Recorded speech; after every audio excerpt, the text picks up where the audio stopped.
हे दोस्तों, क्या हालचाल है। उम्मीद है भाई आप लोग अच्छे होंगे, बढ़िया होंगे। दोस्तों का फिर से हम आ गए एक और इंटरेस्टिंग वीडियो लेकर। इस वीडियो में आपको जानने को मिलेंगे दोस्तों अमेजिंग फैक्ट्स। लेकिन उससे पहले मैं आपसे रिक्वेस्ट करना चाहूंगा, अगर आप हमारे चैनल पे नए हैं और चैनल को सब्सक्राइब नहीं किया तो भाई जल्दी से कर लीजिए। संग में दोस्तों बेल आइकन भी प्रेस कीजिए, जिससे आपसे आने वाली वीडियोस के नोटिफिकेशंस मिस ना हो। और अगर आपको वीडियो अच्छी लगे तो भाई जम के लाइक कीजिएगा और शेयर कीजिएगा। चलिए दोस्तों, बिना देरी की शुरुआत करते हैं भाई आज की इस वीडियो की। दोस्तों आज एक ऐसे देश की बात करेंगे जहां अपने बच्चों का नाम अपनी मर्जी से नहीं रखा जा सकता, जहां सुसाइड बहुत ज्यादा होता है। कौन सा है वो देश, तो चलिए जानते हैं। हम बात करें दोस्तों हंगरी की। इस देश के बारे में कई ऐसी रोचक बातें हैं जो इसे बाकी देशों से अलग बनाती है और इसके बारे में जानने का इंटरेस्ट बढ़ा देती है। दोस्तों आज हम आपको हंगरी के बारे में कुछ ऐसी ही रोचक बातें बताने जा रहे हैं जिसको सुनकर आप दंग रह जाएंगे और सोचने लगेंगे कि बॉस ऐसा कैसे हो सकता है।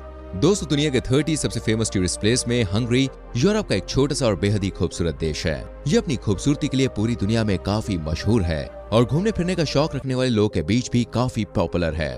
इस देश के बारे में कई ऐसी बातें हैं जो आपको हैरान कर देंगी। अगर बात इस देश की जनसंख्या की करें तो हंगरी देश की जनसंख्या 97 लाख के आसपास है और देश का जनसंख्या घनत्व 107 व्यक्ति प्रति वर्ग किलोमीटर है। देश का कुल क्षेत्रफल 90,530 प्रति वर्ग किलोमीटर है। यहाँ ज्यादातर लोग दोस्तों शहरों में ही रहते हैं। देश में 72% लोग शहरी क्षेत्रों में और 28% लोग ग्रामीण क्षेत्रों में निवास करते हैं। बुडापेस्ट हंगरी की राजधानी है। हंगरी देश यूरोप के मध्य में बसी एक लैंडलॉक कंट्री है, यानी कि एक ऐसा देश जहाँ बंदरगाह नहीं है। हंगरी की ऑफिशियल भाषा हंगेरियाई है। दोस्तों जैसे कि हमने जिक्र किया कि हंगरी दुनिया के 30 सबसे अधिक लोकप्रिय पर्यटन स्थलों में से एक है और यहाँ पर हर साल लगभग 6.1 करोड़ पर्यटक आते हैं। आप इसी बात से अंदाजा लगा सकते हैं कि टूरिस्ट के बीच ये कितना ज्यादा पॉपुलर है। देश में विश्व की सबसे बड़ी गर्म जल की गुफा प्रणाली स्थित है और गर्म जल की सबसे बड़ी झीलों में से एक हेविस झील यहीं पर है।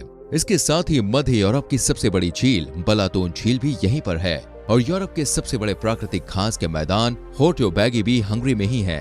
यानी कि कुल मिलाकर काफी कुछ है यहाँ पर जो इस जगह को बहुत ही स्पेशल बनाता है। दोस्तों क्या आप सोच सकते हैं कि एक ऐसा देश भी हो सकता है जहाँ अपने बच्चों का नाम पेरेंट्स खुद नहीं रख सकते। जी हाँ, मतलब हमारे इंडिया में तो देखिए माँ बाप क्या पूरा खानदान ही भाई परिवार में आने वाले नए बच्चों के अलग अलग नाम ढूंढ के लाता है। लेकिन अगर बात हंगरी की करें तो यहाँ पर पेरेंट्स अपने बच्चों का नाम अपनी मर्जी से नहीं रख सकते। यहाँ पर नाम लेने का फंडा कुछ अलग है, कुछ ऐसा जो शायद आपने पहले कभी नहीं सुना होगा।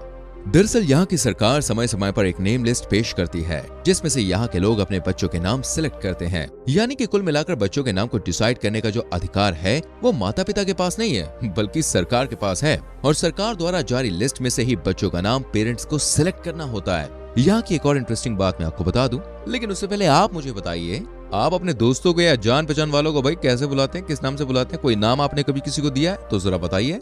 वही देखिए हमारे इंडिया में तो जान पहचान वालों में ऐसे ऐसे अतरंगी नाम दिए जाते हैं कि बस पूछे ही मत। लेकिन हंगरी में लोगों को उनके नाम से नहीं बल्कि उनके सरनेम से बुलाया जाता है। मतलब भैया हमारे लिए तो एकदम प्रोफेशनल वाली बात हो गई, हमसे तो नहीं हो पाएगा। दोस्तों अगर हंगरी की बात करें तो फ्रेंड्स ये दुनिया का एकमात्र ऐसा देश है जहाँ पर सबसे बड़ा नोट निकाला गया है जिसमें एक के बाद 18 जीरो लिखे जाते हैं। जी हाँ, 18 जीरोस। मतलब जरा इमेजिन कीजिए दोस्तों, इतने बड़े नोट को भाई कोई संभालता कैसे होगा। अगर बात मेट्रो की करें तो हंगरी का नाम भी उन देशों में है जहां 1896 में ही मेट्रो की शुरुआत हो गई थी, मतलब काफी पहले। लेकिन इस देश के बारे में एक ट्रेजिक बात भी है और वो ये है कि इस देश में सबसे ज्यादा आत्महत्याएं भी की जाती हैं। माना जाता है कि यहाँ के लोग ज्यादातर उदासी रहते हैं, जिस कारण यहाँ पर सुसाइड के केसेस के जो मामले हैं वो बहुत ज्यादा दर्ज किए जाते हैं। यहाँ पर लोग सबसे ज्यादा सुसाइड कैंसर की बीमारी की वजह से करते हैं। कई जगह देखिए इस बात का जिक्र भी है कि दुनिया में सुसाइड करने को कायरता का प्रतीक माना जाता है, तो वहीं हंगरी में सुसाइड करने को वीरता की निशानी माना जाता है। खैर वीरता तो ये बिल्कुल भी नहीं है दोस्तों, बल्कि ये बात सच में काफी ज्यादा दुखद है। हम तो खैर यही कह सकते हैं कि जो भी हमारी वीडियो इस टाइम देख रहा है दोस्तों, सुसाइड देखिए किसी भी प्रॉब्लम का हल नहीं है। इसके बाद आपकी जिंदगी खत्म हो जाती है। परेशानियां हर किसी की जिंदगी में आती हैं, अप्स एंड डाउन चलते रहते हैं, तो उनको फेस करना सीखें। सुसाइड जैसा काम कभी भी ना करें। दोस्तों जहाँ एक तरफ यहाँ के लोग ज्यादा उदास रहते हैं, यहाँ का सुसाइड रेट इतना ज्यादा है, तो वहीं दूसरी तरफ हंगरी के लोग की पर कैपिटा इनकम बहुत ज्यादा है। यानी कि पैसा तो भैया बहुत ज्यादा है यहाँ, इसकी कोई दिक्कत नहीं है। इस कारण यहाँ के लोगों का जो रहन सहन है वो बहुत अच्छा माना जाता है। लेकिन आपको जान के हैरानी होगी कि यहाँ की करेंसी हंगेरियन फोरिएंट भारत के मुकाबले कमजोर है। भारत का 1 रुपया मतलब 4 हंगेरियन फोरिएंट, यानी कि भारत की करेंसी की वैल्यू यहाँ पर 4 गुना ज्यादा है। चलिए अब यहाँ की संसद के बारे में भी आप जान लीजिए। इस देश की संसद बिल्डिंग दोस्तों बहुत बड़ी है और ये दुनिया की तीसरी सबसे बड़ी पार्लियामेंट बिल्डिंग है।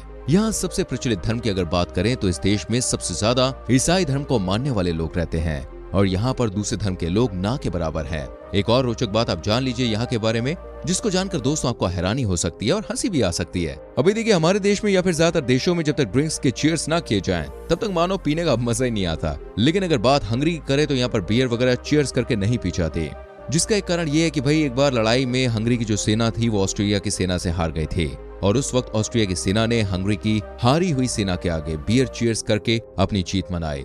उस दिन से इस देश में बियर को कभी भी चीयर्स करके नहीं पिया गया।